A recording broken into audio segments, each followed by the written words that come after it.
everyone, welcome to this very special edition of the Electronic Cafe. Mark and I just spent 90 minutes talking with the amazing Richard Jobson from the Skids. The stories, the depth, the honesty of that guy is just, wow. Skids, I mean, the stories, the people he's met, the clubs, just everything is amazing. I knew it'd be a great chat. I mean, he's such a raconteur and interesting guy, and I'm sure everyone on the Electronic Cafe will love this one.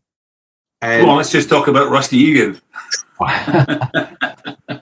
Well, where'd you start? Where do you end is the problem. Yeah, no, I mean, I like Rusty immensely. He's a force nature. He's brilliant. He is. You know, he was my friend. When we were kids, we were friends, and he's very annoying, but you know, I'm actually quite laid back about that. Rusty was very important in my development, I think. He used to, when we were in the Skids, it drove the other guys mad. Always been outside.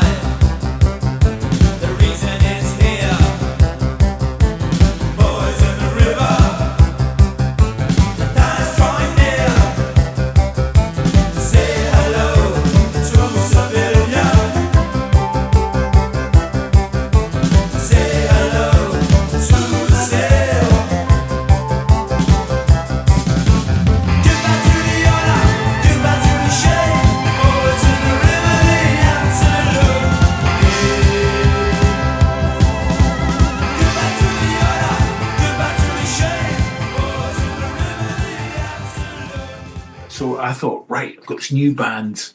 It has to be completely different from what I did with the Skids. I'm working with one of the greatest guitarists of my generation.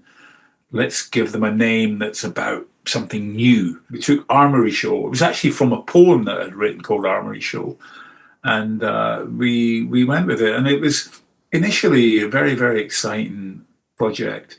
But we had problems from the beginning with that particular project, because John McGeoch, who was, amazing person, a very kind, generous, amazingly talented guy, but he had a lot of success with the Banshees and Visage. Of course, he was in Visage with Rusty and Steve, and the Banshees had fired him because of his drinking, his excessive drinking and drug taking, and it just got to a stage where it was really bad, you know, and I know because I was sharing a flat with Severin at the time, so it was difficult for me because they had just fired him and I was sharing a flat with Severin, and then I was having a new band with John, you know, it was all very complicated. But John was used to the trinkets that came with success. I had never really made any money with the Skids, so that materialism had still avoided me, which was great in some ways. But John wanted instantaneous success. It had to be instantaneous because he was used to it. And it just didn't happen that way, because the Armory Show were a more interesting band. They were trying to do something that deviated away from what I would call, you know, standard rock music. And you know how I feel about that.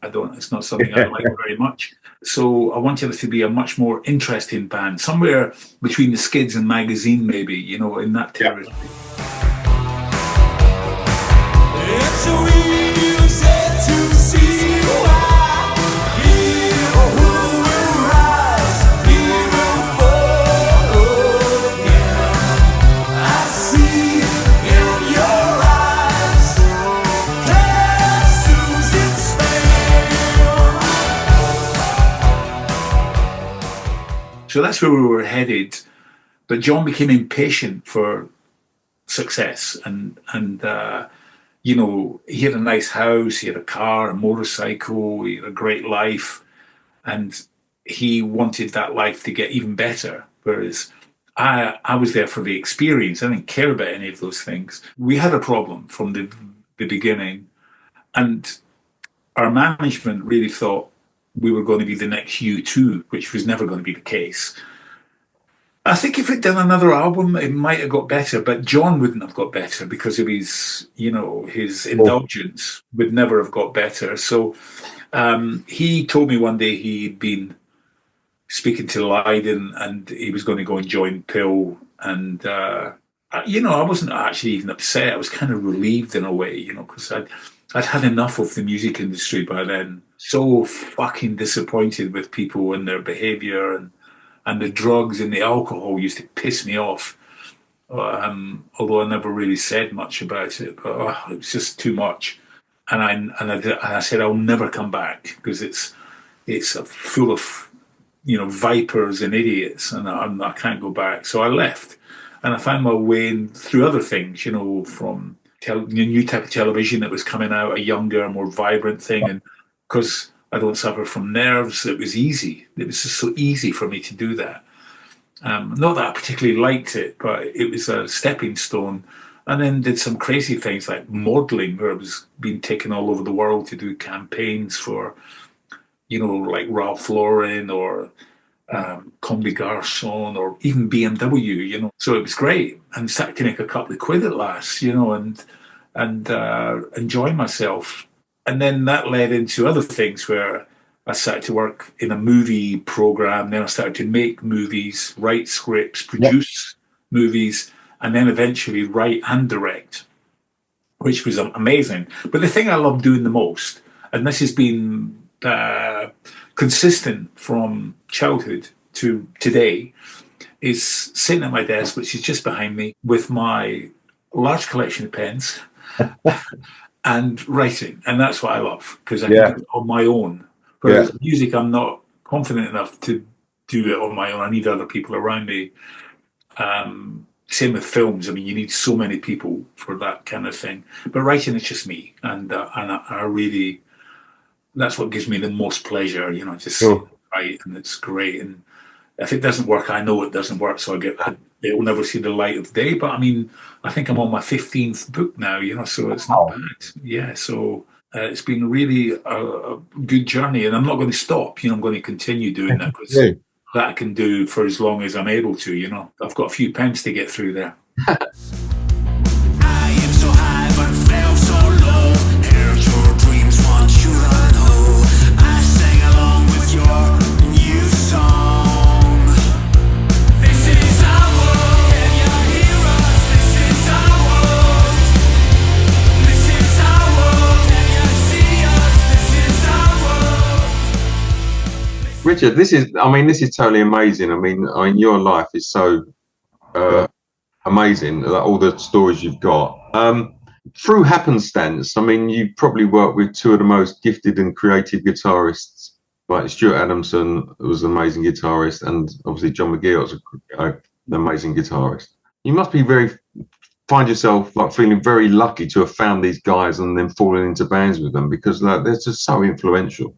Yeah, no, absolutely. I think Stuart Adamson was a phenomenal talent from day one, because he was in a covers band when he was a kid, and he used to play in Scotland at the time. We had all the American air bases there, because we were still at the height of the Cold War, so the American air bases were all up the east coast of Scotland, and so he would go and play at the air bases, and he would do covers, of all different. So he was a fairly accomplished guitarist when he was 14, 15, and so by the time punk rock came along, and I met him at a gig in Dunfermline. There's a great venue there called the Carnegie Hall, and Bebop Deluxe were playing, and he was a big fan of a guy called Bill Nelson. I wasn't there for them. I was there for the support band, who were called Doctors of Madness, Kid Strange. I loved them. It was more my thing.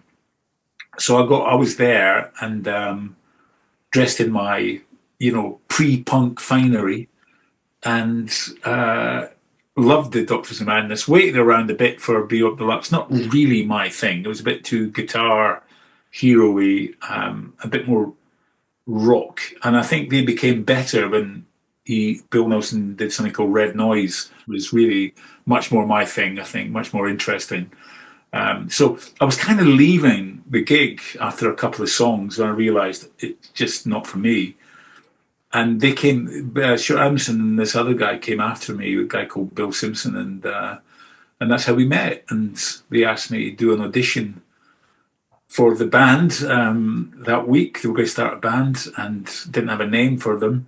So I went along to the audition, and there was all these guys dressed up in they were like Brian Ferry clones. They all had that kind of floppy hair, and they were wearing these very kind of quite disco-ish clothes, and they were very Brian Ferry. Who I liked Roxy Music, but I didn't like, what they became after Eno left. I liked the first 3 albums I loved, but after that, yuck. Anyway, they were all standing there in the queue, and I came in, this quite feral kid dressed in my gear, of course, in my Captain Beefheart t-shirt, and said to them, "What the fuck are you doing here?" And they went, "Oh, we've come to audition for the band." I said, "They're starting a punk band, not a fucking disco band. Come on, fuck off." So when they opened the door for the audition, I was the only person there. Because the other ones all left because they thought I was going to beat them up, and so they left.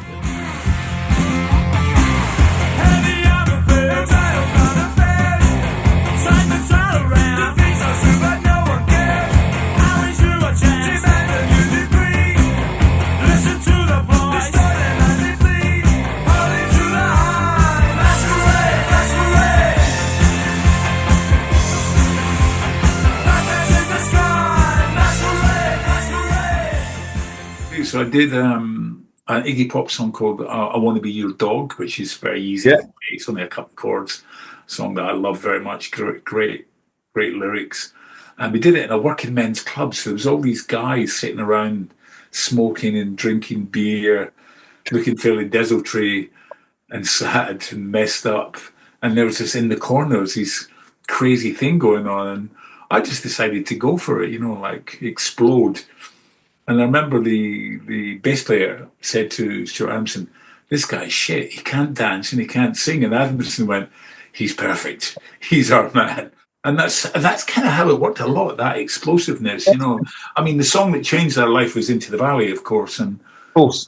I remember that vividly, the Top of the Pops, because I had had a seizure that morning in the BBC. So I couldn't do the rehearsal and I was really sick.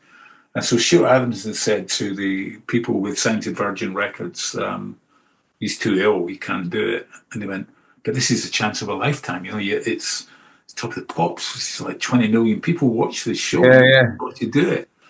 And so he came and spoke to me. So, "What do you think?" I said, "No, I'll be fine."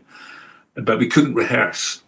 So they hadn't got their camera angles or anything. That's what they do at the rehearsal to see what you're going to do. So they had no idea. They just thought we were going to stand and play. And so Stuart said to me, "Are you sure you want to do it?" I said, yeah. He said, "Well, just go for it. Just go for it." And I did. And that's what happened. And it was amazing. I remember I tell a story where we finished and I was standing there and I could see all the camera guys going, what the fuck was that? And Deanna Ross was it, because she was pre-recording for the following week. Right. And, one of her solo songs, and she came up to me and she went, "Hey, baby, that was cool." And I went, "Oh my God." I knew something had changed because the day after it went out, because you record it on a Wednesday, it goes out on a Thursday, and I was back in Scotland on the Friday, and I was walking up the road to where we rehearsed, and people were winding down their windows and shouting, "You fucking wanker!" And when I got to the rehearsal space, there must have been 200 kids waiting there who'd all skipped school. Yeah. And outside there, because they knew where we rehearsed. There was a school just over the hill from us. And they'd all skipped school and they were all waiting there and they just couldn't believe it. These...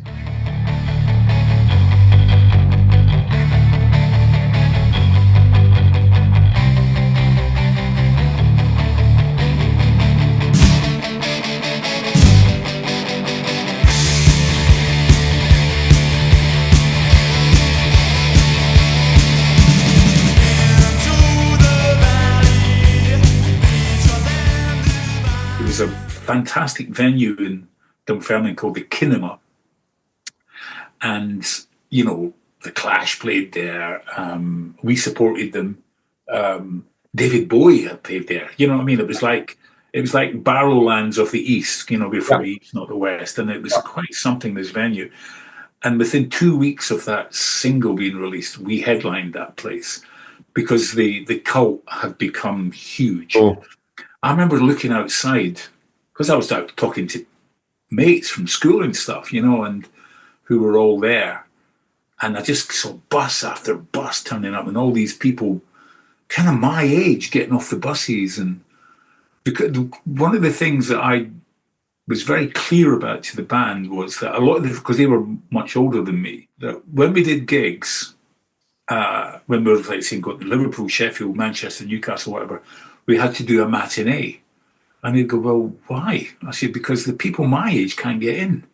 So we do a matinee, so at 5 o'clock, so with no bar, just soft drinks.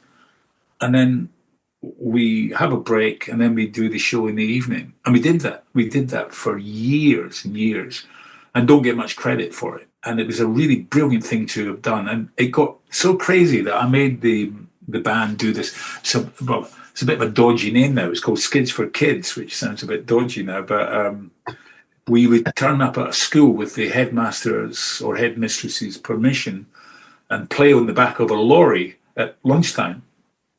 So these kids who were 12, 13, maybe 14, had seen us the night before, maybe on Top of the Pops doing Masquerade or Yankee Dollar or circus games or something.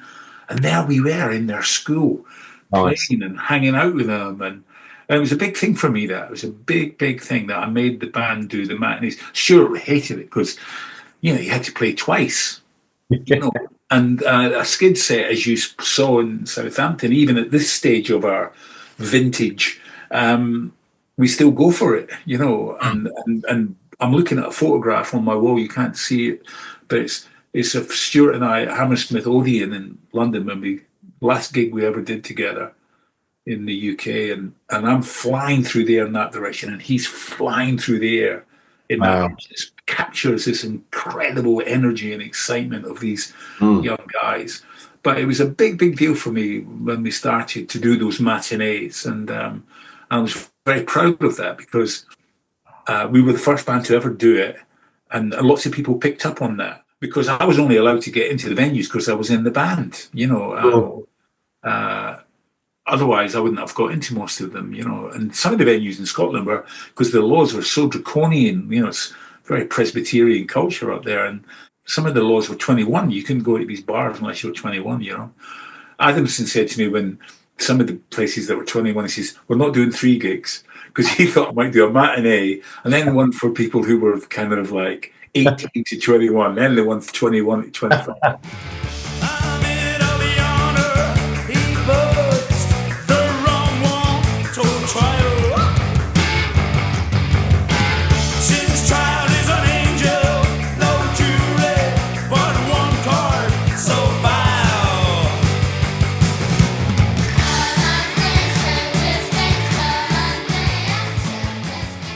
I mean, in the early days in Scotland, there wasn't that many gigs. I mean, we would get booked by this crazy promoter to do like weddings and stuff.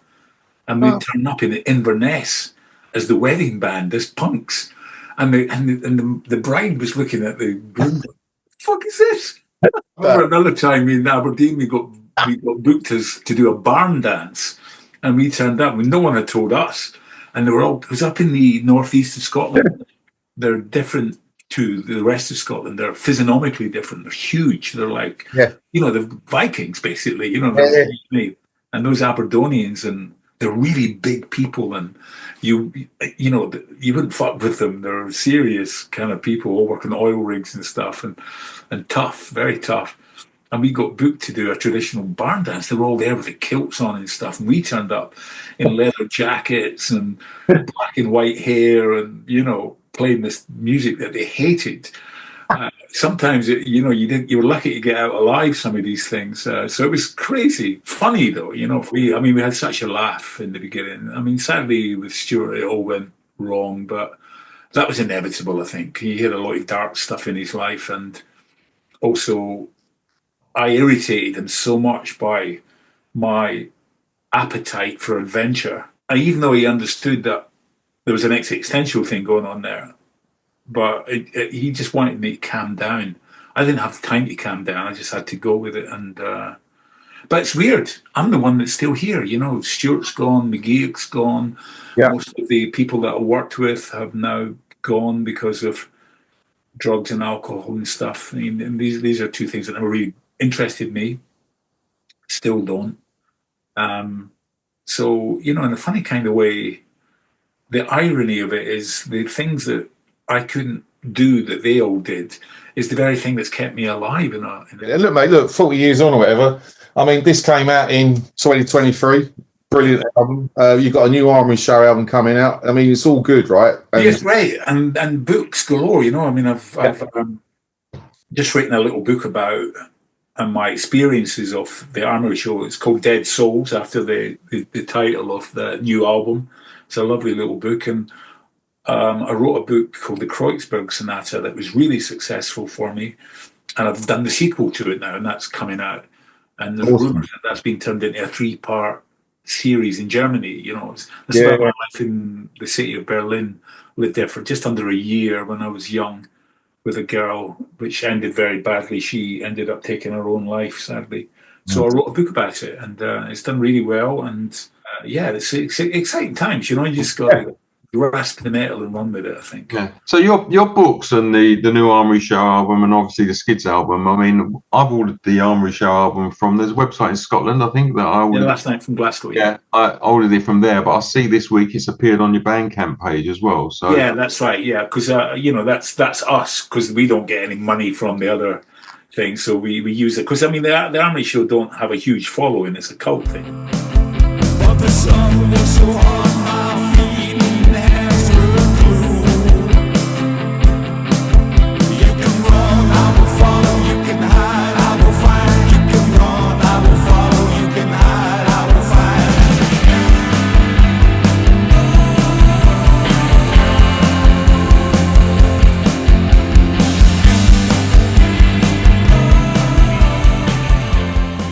Like I said to you at the very beginning of this, the most important thing for me about the whole journey is the pleasure and the fun and meeting people like yourselves and stuff. And I really, really like that.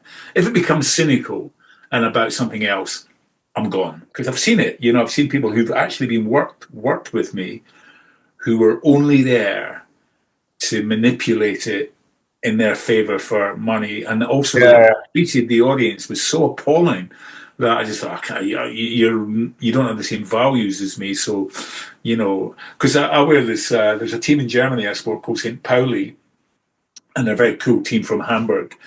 And they've got these really great values as a club. And one of the guys who was playing with me, he was putting on a St. Pauli shirt. And I said, "What are you doing?" He went, "Oh, it's really cool." I said, "It might be cool, but you can't wear that." And he went, "What do you mean?" I said, "Because you don't have those values. You don't believe in those values. You're only wearing it because it makes you look cool." My association with the club, get that fucking thing off. He went, "Well, you're just being a bully." I said, "I don't care. You're not wearing it because you don't have the values. You're a Tory bastard who believes in, squeezing as much out of people as you can without ever thinking about who is that person standing in front of me that's just unloaded 25 quid to be here tonight." It's very important to me, and also like that tour we just did with Spear of Destiny, the ticket price was really low.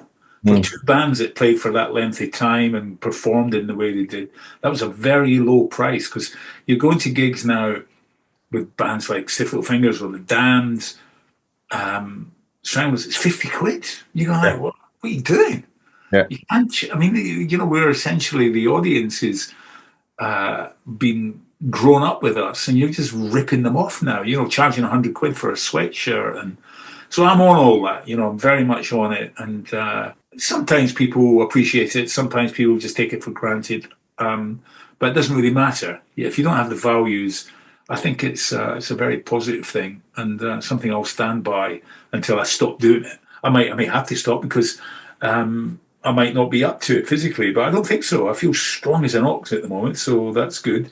Certainly playing guitar in the Armory Show, as Mark will find out on Friday, is complicated. Rub it in, Richard. Yeah, well, because I got to say, there was one stage we had 3 guitars for the Armory Show. 3 of us it took to do what John McGeoch did on his own. But John's stuff, it's really weird. There's all these weird chords there, because John, you could sit with John in his house and he would play, you could play like stuff just like a Jimi Hendrix thing or a Led Zeppelin thing by ear. Not that I wanted to hear that kind of stuff.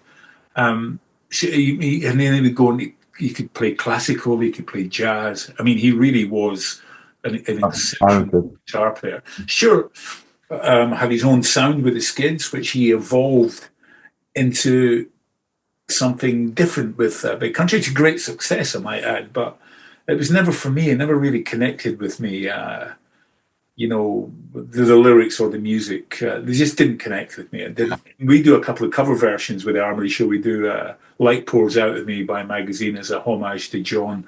And we also play Ceremony by Joy Division, and because I love that song. I was a friend of Ian's, so it's kind of means a lot to me. When you come to an Armory Show gig, you're in a different place.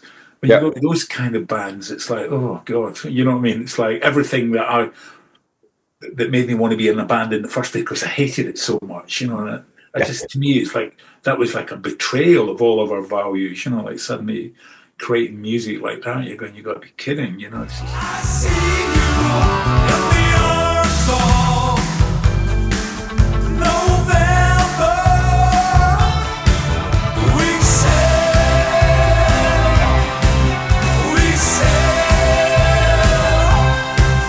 on the glory of love. The boys are stray and are sailing away on the glory. Can I just ask you quickly about The Saints Are Coming, which is a fantastic song.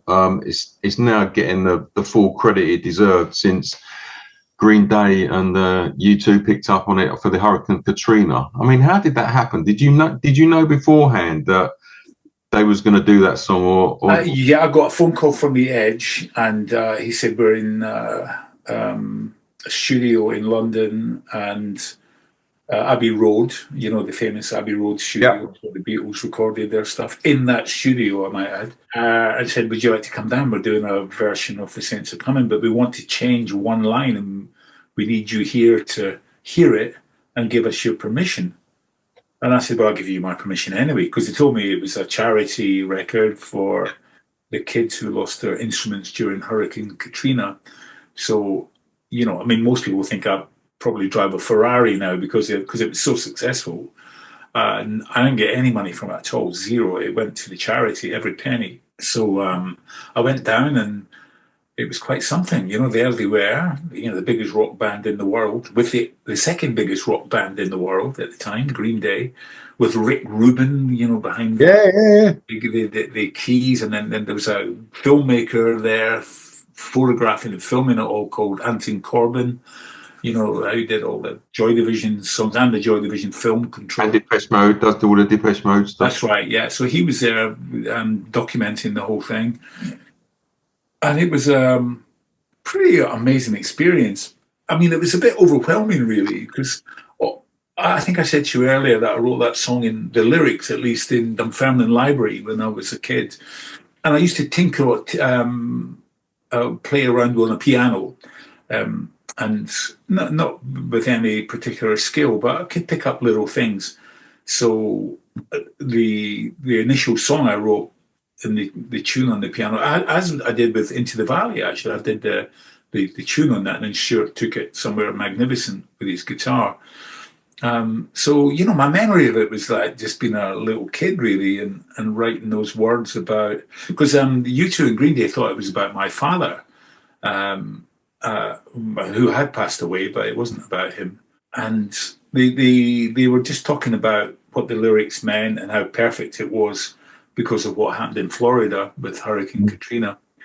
And then they wanted to change one line about the night. They wanted to bring this line about night watchmen, which was basically a criticism of the government, the George Bush government, who just didn't do anything to help these people. And at the end of the day, that's what governments are there. They're there to help us. They changed that line with, my approval, of course, and the rest is history. But the success of it was a shock to me. I remember watching them perform the song on the opening night of Monday Night Football, which is the biggest game other than the Super Bowl in American television. And it was the reopening of the Saints Stadium in New Orleans, where we know some bad things happened in that stadium during, but it was a place of refuge for most people, but not particularly safe. Anyway, it was the reopening of the stadium. New Orleans Saints were the team that were playing, and they came on, and then as they were coming out, U2 and Green Day started playing the song.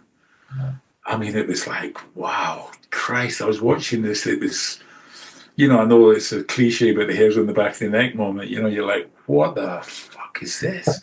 And it was huge, and they did a really good version of it, and it was so dramatic. And then, obviously my phone was ringing non-stop. Have you watched this? Have you seen this? And then I was told it was the largest audience in American television history that night watching that. I cried to my daddy on the telephone. How long now? Till the lights are on and you come on, while I went.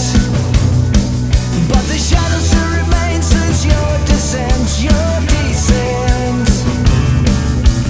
Oh, yeah, hey. The saints are coming, the saints are coming. It's a phenomenal song. I mean, it puts it on a pedestal that it's always deserved, I think. Well, it's nice playing it in Southampton because a lot of football clubs have adopted it, haven't they? And yeah. Well, but it was really weird. When we're on stage in Southampton, I do this thing where I get the audience to sing along. And there was this one big guy right in the middle. He was huge, about 6'5". So he really stood out. And I noticed him throughout the other songs because he was so big.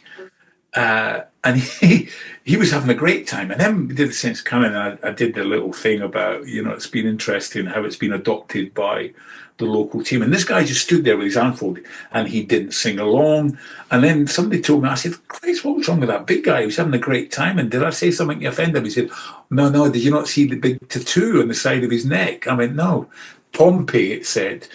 Which, of course, that's the Portsmouth, right? The big rivals. And it was really weird. I was like, for Christ's sake, get over yourself, mate. Do you know what I mean? Richard, final question from us, mate. It's a tough one, but Desert Island Disc, what would it be?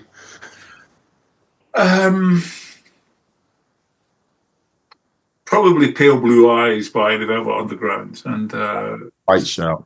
yeah, I think it would probably be that. I used it to great effect in one of my movies, 16 Years of Alcohol, which is a really seminal moment in that film, and it brought up how much I loved that song. It's interesting, isn't it? Because I was talking to a friend the other day about the first single that you buy is always a really important thing, for those of us who care about music. And he said, what was the first single you bought? And I said, the first single I actually bought, not the first single I owned, but the first thing I went and bought with my own money was Jeepster by T-Rex. And I used to love Mark Bolan because he was my idea of a pop star. He was like really cool. And those lyrics, if you think about those lyrics, from Metal Guru to Jeepster, fantastic words. And he was such a great performer. So as a little kid, I looked up to him, but that was the first record that I ever actually physically bought, was that. I actually thought it was Transformer, but, I'd bought stuff way before then. But maybe Transformer was the first time I could afford to buy an album. As a 14 or 13-year-old, I would have been, I think, maybe even 12 when that came out. I can't remember. But albums were, even though they were cheaper then, still expensive. But I used to buy singles because they were cheap. But the first one that I actually physically bought was Jeepster by. So your natural inclination is to say that, but Pale Blue Eyes and Lou Reed made a bigger impression on me than David Bowie did, which is an unusual thing for somebody to say because, Lou's got a very bad reputation of being a fairly unpleasant human being and stuff. But I think sometimes you've got to separate the person from the work, and the people that say all these things, none of them really knew him. It's mostly journalists, and he didn't really like journalists, and he saw them as parasites, and in some cases he may have a very valid point in that. But I think he was the man that. When I was in my room and my brother wasn't there, it would be the intro to Rock and Roll Animal, the intro to Sweet Jane that I would be miming on a piece of wood pretending I was a guitar hero in those days, playing that. Now, that's my idea of great rock music, that stuff, not bloody status quo with bagpipes. Sometimes I feel so happy, but mostly you just make me mad. Baby, you just make me mad. Linger on, your pale blue eyes. Richard, can I just ask you two funny questions? First question is kicking Rusty off the bus on the tour. Well, yeah, Rusty, we travelled when we did the Days in Europa tour, Rusty and I shared a room, which was, oh God, I mean, obviously I had PTSD after that tour. Yeah, he used to drive us all mad. And also, he was so into electronic music, and we were still a guitar band, although Days in Europa was more electronic, with more keyboards on that. He just kept on saying, "You're going nowhere with this. You need to just become a complete electro band." And he was basically saying to Stuart that he was obsolete, which was a stupid, idiotic thing to have said. So I made the guy pull the bus over, and we got off at a lay-by. I offered to fight him, and he wasn't a fighter, Rusty, and he knew he wouldn't win. And then I got back in the bus and drove off, and we left him in the lay-by. I just had enough of him. I just couldn't bear it anymore, Somehow or other, he got to the gig. Didn't say a word, played the drums. And but he did think we were, as I say, I think he saw us as quite backward provincial people as opposed to his, kind of London boy thing. But, what I love about Rusty is he's never changed. The guy that is exactly the same guy as I knew when we were kids. Yeah. And when I met him, first met Rusty, I think with the Rich Kids, and I mean, Glenn couldn't stand him. Neither could Midge. They were driving.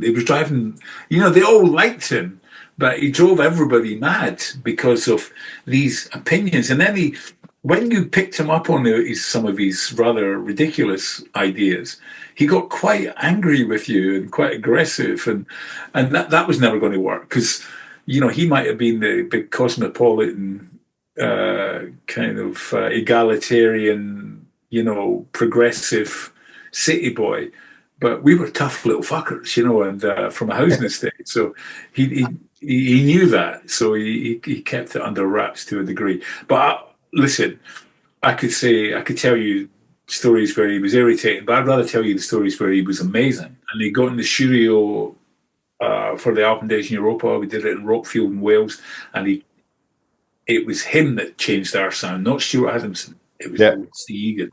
And it was amazing what he did. That great footage on the Armory Whistle test where Rusty's on drums.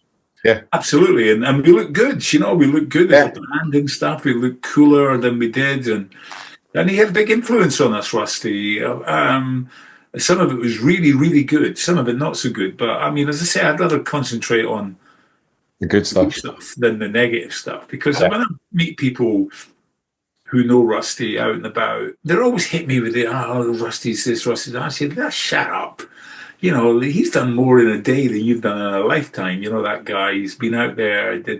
He single-handedly crusaded for electronic music in a way that nobody else was doing. I mean, I remember the first Brian Eno ambient record, and I just thought, this is it. And all those, I love all those albums. Music Reports and the Gavin Bryars albums that he did on his own label. I mean, I really love all that stuff. And like I said to you, also Bill Nelson's second project, Red Noise, connected with me more so than Bebop Deluxe. And of course, Bill Nelson produced Days in Europa, so there's all these connections. Him and Rusty, wow, there was a clash. Oh my God. It was really something else. Bill was a very proud, and obviously a formidable musician. And Rusty, he just couldn't get to grips with Rusty's overbearing confidence, But I actually found it funny. I just used to relax in the corner and think, "Oh, this guy's great," and he still is. I have him as a mate, and I really like him, and I won't have people say bad things about him to me because I don't agree with any of that. He's a good guy.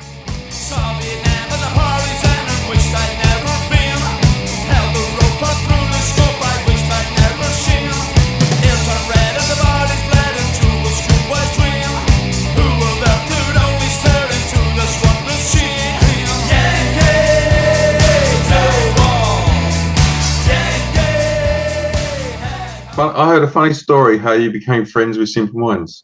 Well, initially I met them because they were in a band called Johnny and the Self-Abusers, and they came through. So we ran a club. We had a manager who was a biker. You know, he was in this biker gang, and they were quite rough guys. And but they looked after us. You know, they came to all our gigs, and we had a club in a hotel in the centre of Dunfermline called the Belleville, and up in the top floor. That's where the Skids did their first ever gig, and we started promoting gigs, you know, because we had our own little fanzine called Kingdom Come, and I did all the movie stuff. Stuart did the political stuff, and you know, it was really cool. We had our own little magazine, and then we decided to put bands on because nobody else was doing it. So we started being promoters. I'm talking like when I'm 15 here, you know, like a kid. And so we booked this band. We liked this song, this band called Johnny and the Self-Abusers had released. Didn't like their name much. We thought it was a stupid name. But so we booked them and they did the gig, and it was terrifying. The audience didn't like them, and the biker guys didn't like them. And so they were going to get really badly hurt. So I had to step in to look after them because they couldn't look after themselves at that point. I mean, and they had no protection. So it was quite dangerous. And so I thought they'd be, you know, very grateful that I saved them from a serious beating. And what I didn't realise was they had stolen all our gear and put it in their van. What? Downstairs. And it was only when I went downstairs to say to them, "Oh, by the way, I haven't paid you yet because I'm the promoter." And, you know, people bought tickets. I had some money for them. And I went down and I saw all our gear in the van. Then I fucking beat them up. I was like furious. But Jim and Charlie have always been my friends. And in fact, when the Simple Minds started to take off and the Skids weren't doing anything, I used to go on tour with them and sang on many of their gigs, you know. And but I was their security guy. That's the hilarious thing about it. I ended up being the Simple Minds security guy because they weren't the toughest guys that, you know, that ever came out of Glasgow. Of all, you know, they were a bit more art school and a bit more effete, and I was a bit more feral. So yeah, I ended up being their security guy. I don't know if that's the story you were thinking about. That's exactly the one. I heard that you caught them stealing your gear, and they nicked all our gear. But I got it all back. The person that used to nick my gear all the time was Steve Jones. He used to come around my flat and pick me up in a stolen car. And we used to go out, and sometimes he'd go, "Can I just stay at your place tonight?" And I'd say, "Yeah, sure." And I'd get up in the morning, all my guitars, all my amps gone. So I'd go into Denmark Street where the Pistols rehearsal room was. And I'd get to Denmark Street and Cookie would open the door and he'd go, "Have you come for your gear out?" "Yep." I'd get all my gear out, put it back in my friend's van and drive off because Steve had nicked it all. He nicked us some of Bowie's stuff as well, didn't he? He did. Yeah, he's a terrible thief. He's great though. I mean, I could write a whole book about my life with Steve, the journeys and the adventures that we got up to. I remember one time I was staying with Facknell Kelly, Sinead O'Connor's manager, and he lived in this mews and called Reese Mews, and Steve came to pick me up. He was giving me a driving lesson. It was Steve that taught me to drive, actually, and he said, "Who's that old nonce that lives next door?" I said, "Oh, he's a painter." He goes, "Paint? He's got paint in there." I said, "No, he's an artist. He's got he'll have tubes of paint. He won't have paint." He said, "Has he got fucking paint in there?" I went, "Yeah." So Steve broke in and nicked like a box of paint for his flat because he was painting his flat. And of course, it was a disaster. And he didn't realise that the guy whose place he broke into was Francis Bacon, you know, the great artist. My God. So he was looking at paintings that were probably worth nowadays 100 million or something. And he just took the And he stole a box of tubes of paint. He taught me to drive. I remember one time we were going to the Blitz, actually. I'd never been. So we got to that street, Queen Street, isn't it? It was on in Covent Garden. And I really was, not a very good driver. And he was going, all right, if I can pull over there. And I pulled over and I smashed into this other car. I went, oh, fuck. And Steve just got out and ran. And I was just like, where the fuck's he gone? And the people in the other car had hit the back of it and they were getting out and shouting. And all I could hear, Jonesy was, run! And I thought, well, I've got your keys. He says, it's not my fucking car. Throw them away. Running down Queen Street after crashing somebody else's car that I thought it was his. Yeah, he was terrible. He was a terrible, terrible thief. Richard, this has been amazing. Really loved it. Well, thank you for it's been good fun for me too. Well, I could talk to you all day, mate. You've been absolutely it's very kind of you. Well, I had a really nice time chatting away to you guys. So so thank you very much. Destination Düsseldorf. Destination Düsseldorf.